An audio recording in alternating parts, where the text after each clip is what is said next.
Hello, it's Terry Etam here, author of The End of Fossil Fuel Insanity.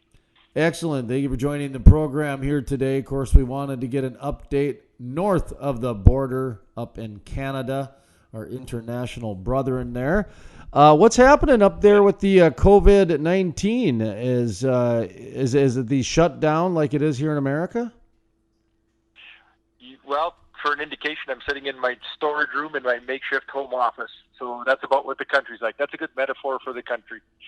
Locked down, depressed, still cold out, gray and snowy. So there's nothing bright on the horizon here, particularly if you're in the energy sector with the oil price crashing and whatnot. So, yeah, it's probably as bad as down there.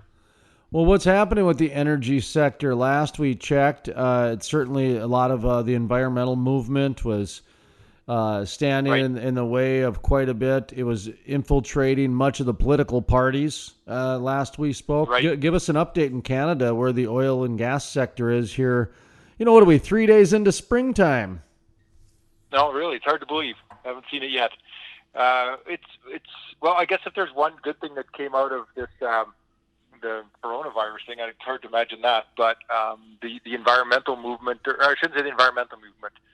The environmental movement are the good guys. The climate change guys have been silenced for a while because people are actually realizing, hey, it's kind of important that we have supply chains, and it's kind of important that we have fuel to bring us our food, and it's kind of important that farmers can grow crops with that diesel. So it's starting to sink in where all this stuff comes from a little bit. Now they'll come back out of the woodwork, I'm sure, afterwards. But as far as Canada's political climate, everything's been kind of trumped by the coronavirus. We've gone into pretty much full lockdown across the country. People are working from home, and in the energy sector, we've just been so beaten down that there's empty buildings downtown all over, anyways. So it's very dark days. And like I said, probably not that much different than you, except that we were more advanced on the environmental front before this all came crashing down. So. What's going on with your economy up there? I mean, you guys have a lot more of a socialized economy than we do here in the United States. Is there any sort of assistance, or does anybody worried about it? I guess, or I Oh, mean, well, it I just don't know. makes Do you you, cringe. do you guys get loonies in the mail every day? They're coming soon. Yeah. I avoid politics like the plague because, like you say, we have more of a socialist bent up here, and we have a minority government, which means that there's the prime minister doesn't have a majority in the House of Commons, so he has to work with other parties. And unfortunately, the other parties he has to work with to maintain his platform and his programs are the greener ones, so it's even worse. Legislatively, they're putting bailout programs in, but we have just notoriously weak leadership in the country here now, and we've been dragging our feet, putting policies in place, and just catering to the lowest common denominator. It seems like just trying to keep everyone happy, but you can't make everyone happy. You need a leader in times like this. You need someone to make decisive action and explain why you're getting ahead, and we don't have that up here. So, and if he is a leader, he's more likely to, to give you an example of what kind of leader we have, and when this coronavirus crisis started breaking about a month ago, he was, and there was another crisis where we were having our railways blockaded by climate activists, which crippled our economy before the coronavirus even got here. And our prime minister, Mr. Trudeau, was campaigning through Africa for a seat on the UN Security Council. That's where he was spending his days, handing Really? out money, believe this or not, handing out money to countries in Africa to enhance their development programs, some of which included oil and gas. You cannot make this stuff up. So we're just so beaten down by our politicians here that it's just background noise now. How about the rest of the schools, the bars, the nightclubs? I guess I haven't really looked at what's going on in Canada. In America, Yeah, we've got states that are shutting down. Most of the schools, I think all but one or two state schools have been shut down for the most part. How are you guys handling that? I think it's the exact parallel. I think the real people run our world here very similar to the way it is across the border. Yeah, bars are shut down, and most shopping is shut down. People are working at home wherever possible, and the supply chains, thankfully, are still moving things around. Except toilet paper, no one can find toilet paper. I don't know what it's like down there, but same thing. That's the weirdest thing of this whole scenario. So yeah, it's very similar. It's exactly the same in the way it's being administered too. We've had a patchwork thing where the provinces, some have leapt ahead of others, some have had big closures or border closures almost before others did, or they were doing better screening, and others are still, just like in California, I saw in the news the other day where they're still chasing people off the beaches, and we still have that same problem in Vancouver day before yesterday where people were still congregating outside. And whether that's the best strategy to deal with this, I don't know. I think there's a tug of war there. Do you risk destroying your entire economy to corral us quickly? And I don't cut anybody any slack. I'm not pointing any fingers because I don't know what I would do in their shoes either.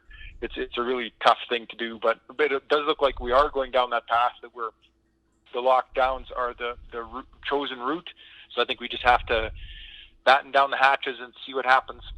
Do you see a exit strategy for this at all? I mean, because all I see is an economy that's just going to be extremely broken, and it'll come back in something like we've never seen before, and it'll get fixed. It'll get fixed. Don't get me wrong. It'll get fixed, but it's going to be so broken that I'm not even sure how it'll get fixed.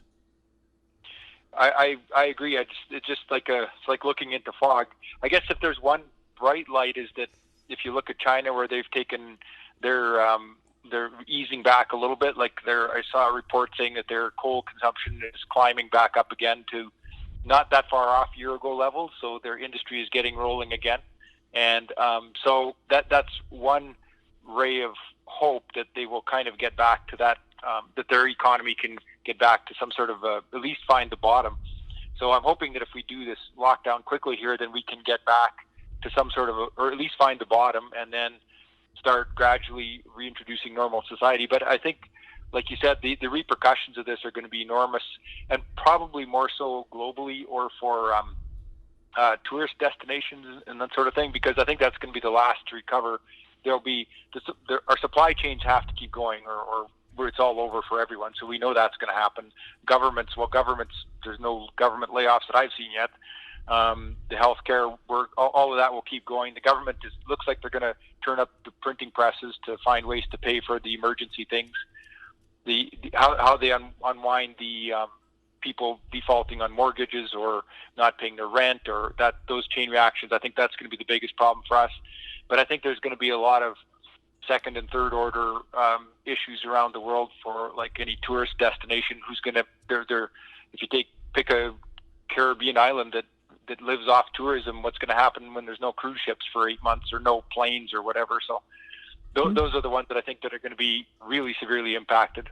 Take Maui, take Hawaii. I mean, Hawaii, exactly. Well, outside of the Coast Guard, you don't really have anything there except tourism. So, and it's all built on tourism, and everyone's income is from tourism, and it's going to be, and it's the government. Thank heavens there are no big socialists in power, especially in the United States. But a government can't replace this. They can't print enough money to fill everyone's jeans to the extent that they were before. It just doesn't work that way. So they'll get enough money into people's hands to keep them going, but just the order of magnitude of these things, people are talking about a 30% unemployment rate. Like that's what I mean. Right now, some of the things that are being bantered about are kind of very questionable to me. But then I think, you know what? We really are living in a time where everything is on the table, and nobody should be really judging any bad idea. Doesn't mean you got to accept it and you got to go with it, but right now, it just seems like every idea should be on the table for at least a second or two. And I think so. Do you get news headlines, emailed to you, that sort of thing? Do you follow that? Do you go search it, or are you more of just, you just produce it and that's it? Well, I do scan the headlines. There's a few reputable sources that haven't been too overcome with the climate change disease that I will still frequent. Sure. But Reuters is the best one, I find. Let me ask you this question, because I usually do, at least a daily or every other day search for, oil and gas across the globe, and then I'll even pinpoint it down to some shale plays occasionally and that sort of thing.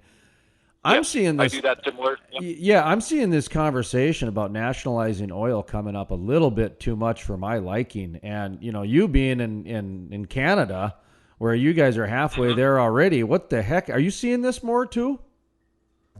No, we haven't seen that yet. Okay. There's a tension in Canada here, the West versus the East. Most of the population in Canada is in Eastern Canada, or Central Canada, I guess, the Toronto, Montreal, Hamilton corridor, very, very close to the big population center in the U.S.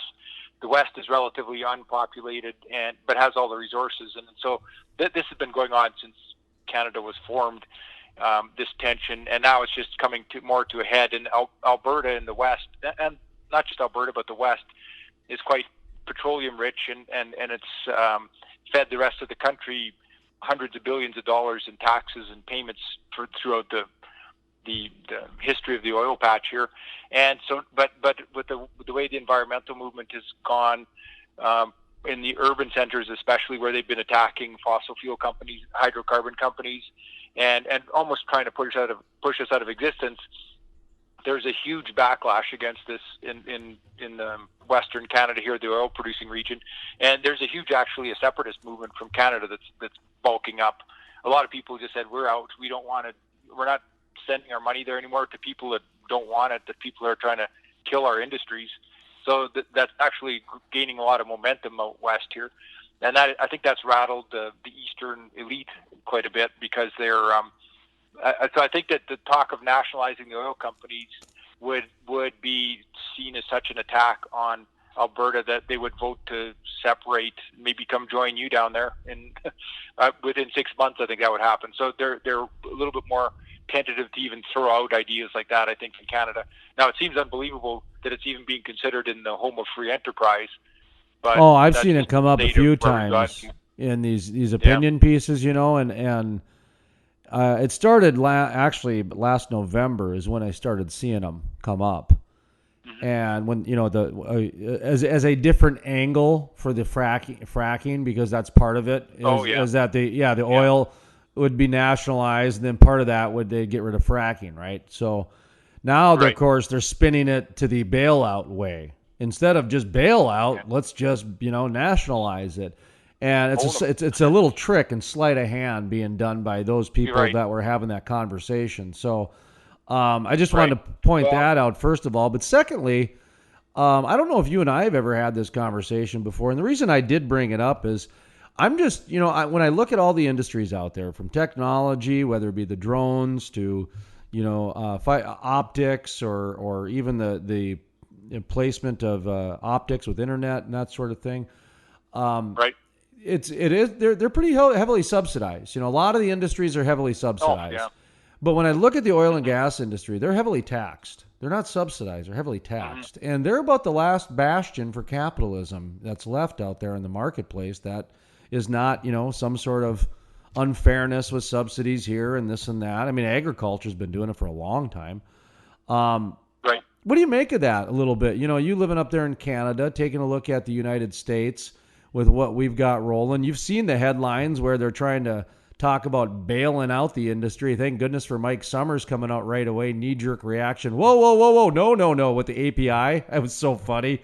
I mean, he said no to the bailout without even checking with anybody. I mean, I didn't even know about the story, and he was already quoting saying no. And that's the way the industry's been forever. That absolutely not. No subsidies, no bailouts. But they keep having that conversation. Right. So just anyway, do you see what I mean? Where it's just unusual conversations for the industry. Well, it kind of is, but it depends if you're looking in the right places. And like I said, one reason I don't look at the news is for example, there was a huge tidal wave of stories that came through here over the past year about how heavily the fossil fuel industry is subsidized. and it runs counter to what you're saying, but it's like it's been popping up in our news for quite a while here that Canada's fossil fuel industry is subsidized to the tune of $50 billion a year, and globally it's subsidized by $4 trillion a year. So I tracked that document down, and it comes out of the IMF, the International Monetary Fund, and then they just spin out all of these stories to all of the climate activists, and they're just trying to paint the oil and gas industry with this brush that it survives on government subsidies. And there's a great guy, I think he's an American guy, What's Up With That, he's called, I think, the website. And it's either that or a guy in British Columbia called The Chemist in Langley, one of the two anyways, did a dissection of what they call fossil fuel subsidies. And it's this typical academic theorizing, one of the largest components of what they deem to be a fossil fuel subsidy, which in Canada they pinned a label of a number of $12 to $15 billion a year or something, was that the amount of time lost in traffic when people are stuck in traffic, and they call that a fossil fuel subsidy. So, and then that gets rolled into these academic studies, and it gets spread out to the world. Like, look at all of the big fossil fuel subsidies to the fossil fuel industry, that we have to stop them. And it's this level of ignorance, which is what got me into writing, and it's just astonishing. And you have the people that are talking about nationalizing oil companies and the subsidy argument, and maybe you don't see it down there that much, but it exists globally, and it's very big and believed in Europe. These are the same people that underpin ideas like the Green New Deal, which just have no grounds of reality whatsoever. Like, they don't pass any acid test for a sanity check of actually paying for something. They're just fantasies, and it's all part of the same machine, which is, like I said, takes over the news. So the fossil fuel subsidies angle of what you're talking about, I agree, and I think that in the history of petroleum development, big oil companies, or all companies, were invited into countries around the world to develop petroleum reserves. The government said, we need your expertise to come develop our petroleum, and we can have a higher standard of living with that. So that's how it's gone forever, until governments now have turned against them. So you're right, we're very much on our own now. We're taxed. Our tax shelters are being eroded. The incentives that used to be there are gone, and we just pay a flat-out tax. Well, look at the consumption taxes that are on a gallon of gasoline. How much of that is tax in any jurisdiction? So you're right, and that people don't think. People just don't understand these arguments when they talk about these things. If you even talking about moving to electric vehicles, let's say that happened.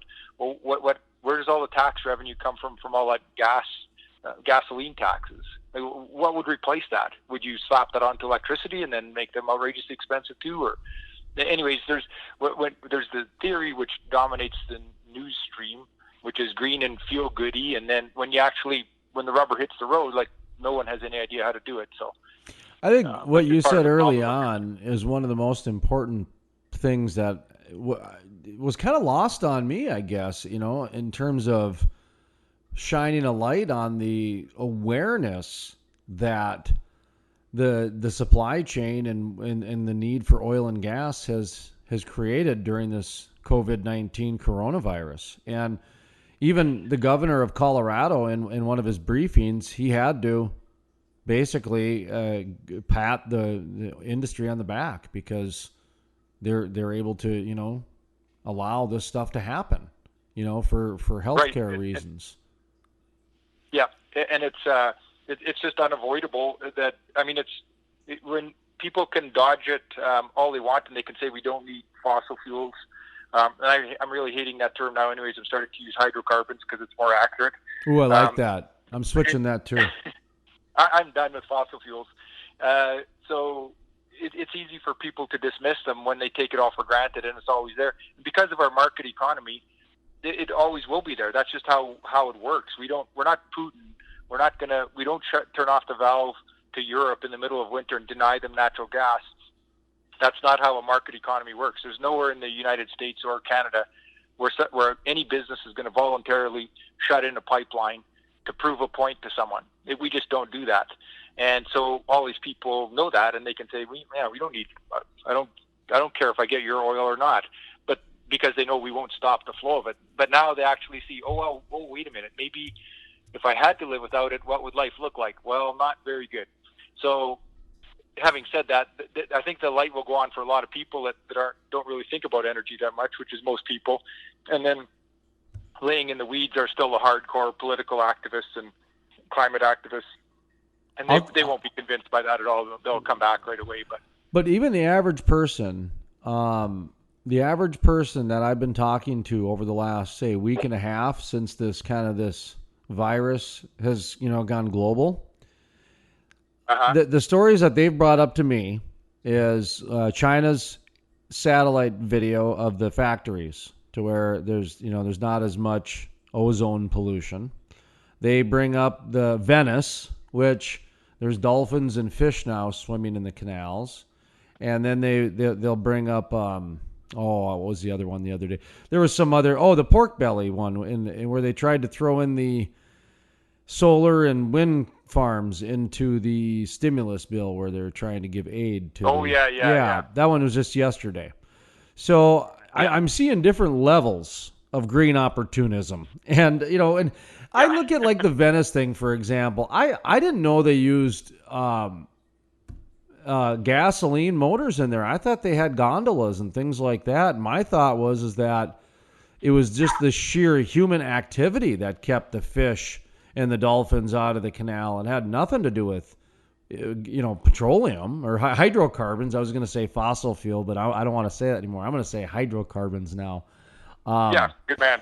But you know what I mean? It just seems like there's like 3 or 4 different angles that there's green opportunism used in this pandemic, in this scare, in this, whatever direction somebody wants to take with it. I don't want to make light of it, but at the same time, I do want to point out that you brought up a great point early on, which is the awareness that has been created for the need of the supply chain with oil and gas. And I haven't had anybody talk to me about that till you right now. Anyway. Oh, yeah. Well, and it's a good point. And there are good messages that come out of this. And the canals in Venice is a good thing. And I think it's a good thing to see, actually. But I think that's more about human activity than petroleum. Exactly. And that's where this is illuminating, is that people need to see that this is the result of all of this human activity, all of the tourism, all the people living, the people moving around, and everything else. And that's just the way it is. The cities are cleaner in parts of the world where industry has been shut down, but that's the consequence. If you want those clean skies with zero pollution, as we live now, that's what you have to have. You have to shut everything down. Is that what you want? So now, then that's where I always try and make the argument. We have to come back to environmentalism is a good thing. We should be reducing our footprint. And if we could, it would be fantastic to have the same level of employment in Venice and the same level of activity and have clean water too. So that's what we should strive for. But you don't get there by just turning off the fuel taps, because that's just mayhem. Well, another thing, too, is actually that we have been striving for all those things. I remember living out in California where the smog was so bad you couldn't even see the mountains. And you know what? They took care of that. I mean, they took care of that. Yeah, innovation has created so much clean and recycled opportunities, and us humans have seized many of those opportunities. Now, have we gotten gluttonous? Well, absolutely. It's one of the 7 deadly sins to remind us that humans get gluttonous so much. And maybe we do need to not use the canal in Venice as much. And maybe, whatever it is. I don't know. And is there, I was even looking at just some of the quotes from the Book of Revelations the other day. Boy, that's an eerie chapter of the book to read right now, let me tell you. Is it? Yeah, it's coming home to roost. Well, all right, let me just read it for you here real quickly. Let's see, what is it? It's a Revelations 9:20. Okay, you ready for this? And the rest of men who were not killed by these plagues, yet represented not the works of their hands, yet they should not worship evil devils and idols of silver and gold and brass and stone and of wood, and which neither can be seen nor heard nor walk. Boy, that's a little bit interesting, isn't it? During the times of plague, don't worship false idols like the Kardashians. Yeah. Don't get caught up in the glamour and the glitz of the money. And at the same time, be careful what you can and see and cannot hear and that sort of thing. We live in a world of Snapchat filters and everything else, man. That's what I mean. I had to look that up because I used to teach Sunday school and I have read the Bible a couple times. So there are some things that, anyway, go ahead. Yeah. Yeah. Well, that's one thing I wouldn't say, and I hate to keep saying that there's good things that are coming out of it. One really cool thing that's coming out of it is, there was an example downtown in Calgary here. There's a company in one of the big office towers, and they were there's a coffee shop at the bottom the street level, and the coffee shop was like almost going out of business because there's no more customers because there's no more people downtown. And so one of the companies in their tower went downstairs and they bought $10,000 worth of prepaid gift cards for that coffee shop. Even though the shop had to close up, they said, we'll be back when you're back, but you need to pay your rent, you need to pay your utilities. We want to keep you alive. And then when everything's back to normal, then we'll come collect. And that's just one of the best things ever. And that's what, then I did a post about that and put on LinkedIn, and I tracked down my favorite coffee shop and I bought a gift card and I said, like, everybody, let's get out there and do this. Let's support small business. Let's do what you can. There are things you can do that are exactly in line with what you're saying. Stop worshiping the silly things and let's just focus on what we can do here to make things better. And there are efforts that people can make, and I think that's one of the rays of light that will get everybody through this thing, is that maybe there's some good elements to society. People are supporting food banks more because they can see where there's going to be demand for that coming. And so I think that there's definitely maybe there'll be parts of humanity that will rise to the surface more than we had expected. Like you see at times of crisis anywhere where people actually stop and help each other. And they worry about seniors now, and they worry about people that can't get out for groceries and that sort of thing. So maybe some good will come out of it, some awareness. And yeah, on the environmental side too, maybe people will wake up and go, okay, well, if I want to reduce my footprint, here's what it means to reduce my footprint. We don't turn off our fuel supply because that's just stupid, but maybe I can do things a little cleaner or whatever. So what is industry making of this up there? I mean, are they pretty much mirroring the United States and everywhere else? Is there extra restrictions because of the Canadian government that needs to be put in? Or is it mostly, hey, the field workers are working in the field and the office workers are working from home? That's about the size of it, I think. Yeah, there's the biggest crackdown is just to limit human interaction now, it seems like. So whatever that entails, you're right. The farmers they will be out in the fields before too long, hopefully, and they're out there by themselves. And thank God for that they'll keep chugging away. But even in the mountains here, I went out to the mountains last weekend, and they're saying, like, please don't come out to the mountains because we don't need too many people coming out here to hang around. But for crying out loud, it's the mountains. There's not another person for 2 square miles when you're out on a hiking trail. So I wasn't overly concerned that I was hurting anything. And I'm hoping that to get back to that topic, that if we do have the lockdown, we can come out of it like China quickly here. We don't have the same authoritarianism as China, where they don't have the same respect for especially up here. People tend to just get away with a lot of stuff, and in China they wouldn't get away with that same sort of thing. It's like Russia. And I was just having that actually works to the benefit. I was talking to my old my old talk radio news buddy. He still works for the news station I used to work for, and we were just talking about this a little bit, and I brought that up about China. I said, I suppose China's now in the benchmark at 2 months, 2 months of quarantine, and now they're back at it. I said, but after watching that demonstration they did at the Olympics a few years ago, boy, they were so lock, stock, and barrel. I don't know if any country's as disciplined as they are. I mean, here in the U.S., man, people are looking at going out next week already. They're tired. They're cabin fever. Yeah. They've already been in. I mean, and so China does have a different respect for authority, no question about it. And it'll be different to see how it works out in the United States because, well, like I was talking to some energy companies, and as long as they work a certain distance and do other things, they're still trying to make it work within the same guidelines of the CDC and everything else along those lines. Right. Are you seeing that in Canada? I mean, the guys are still going out and they're still the ones who have jobs and have work up there. They're still being able to do it? And is it construction still going on? Because it's a similar type of an industry. They just started shutting down some construction crews in my town here in North Dakota. Oh, okay. Yeah, on some projects. I think the bigger infrastructure projects, to the extent that anything is happening in Canada, but there are things going on. Like there's a big road or highway project being built in Calgary here, and they're still going with that sort of thing. So they are trying to keep bigger infrastructure things going. Kind of the essential ones, if you will. Yeah.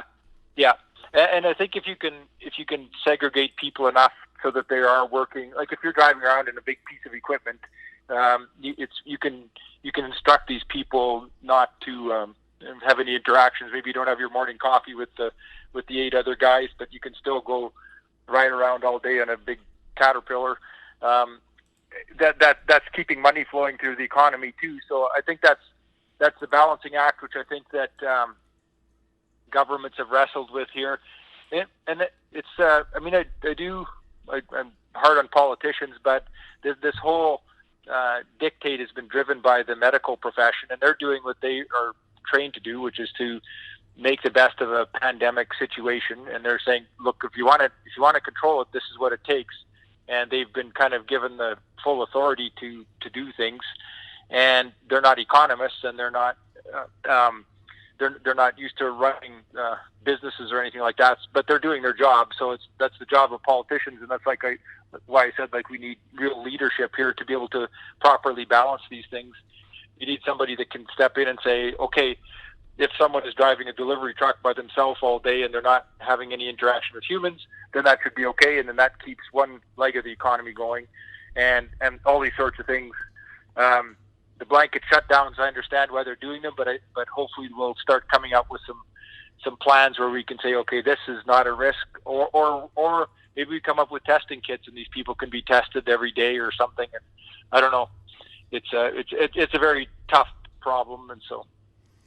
How about your company that you work for? I know you do. You author of The End of the Fossil Fuel Insanity, available on Amazon, and also Public Energy #1 for your blog.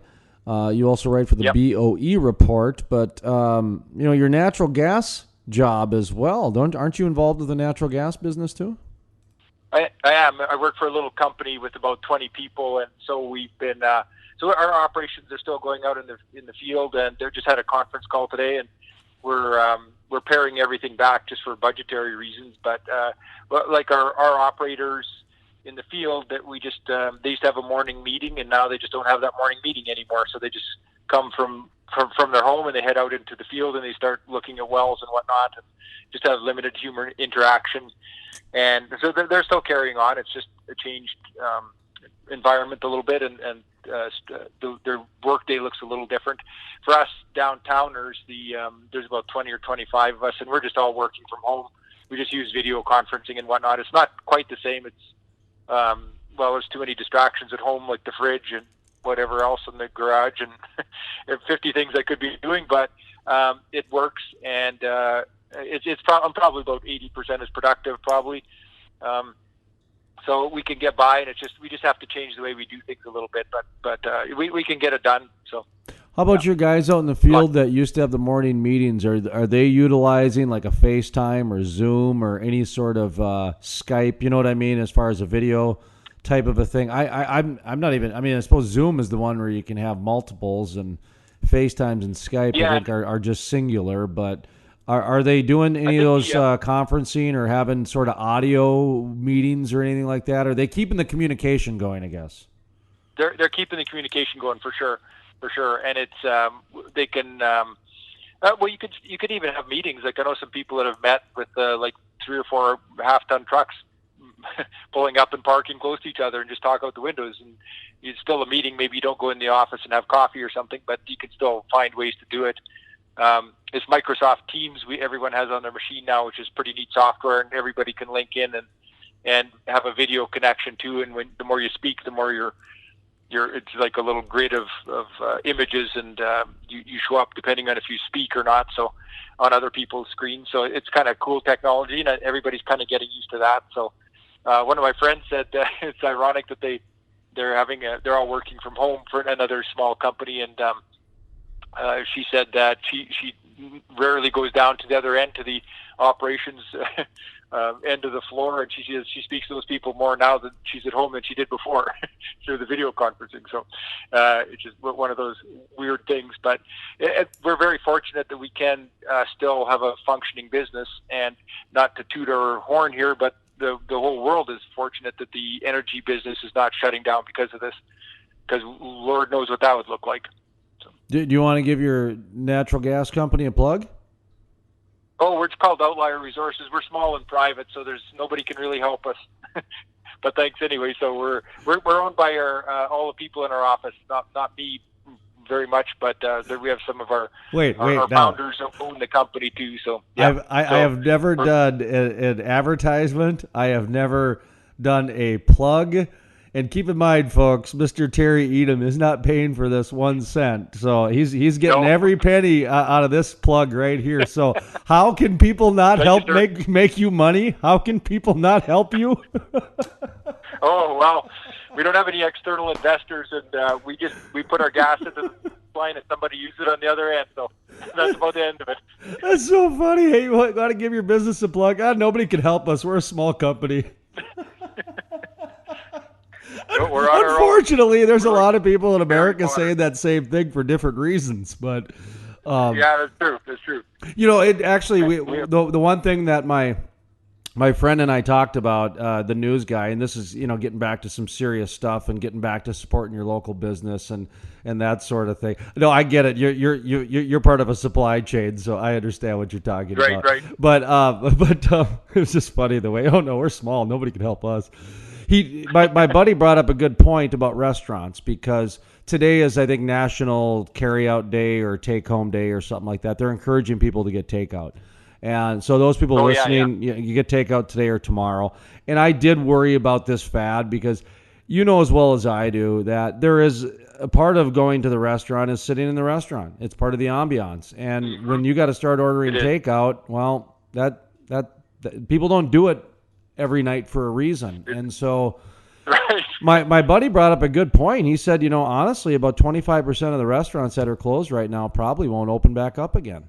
And that hit me pretty hard, because I know a lot of small business owners that they'll probably do that just to not even, it's a lot of work to own a restaurant, a lot of work. And I feel sorry for those guys. And that's why we tried every day doing one meal, at least one meal. And even that's slowed down now in the second, third week.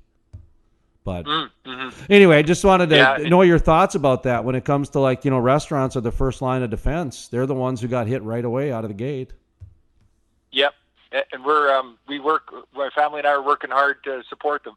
We're doing the takeouts a lot, and we have a service called Skip the Dishes up here. You probably have something that or similar, where they're just a delivery service that restaurants sign up for, and they just make the delivery thing more efficient, rather than every restaurant having to have their own delivery guy.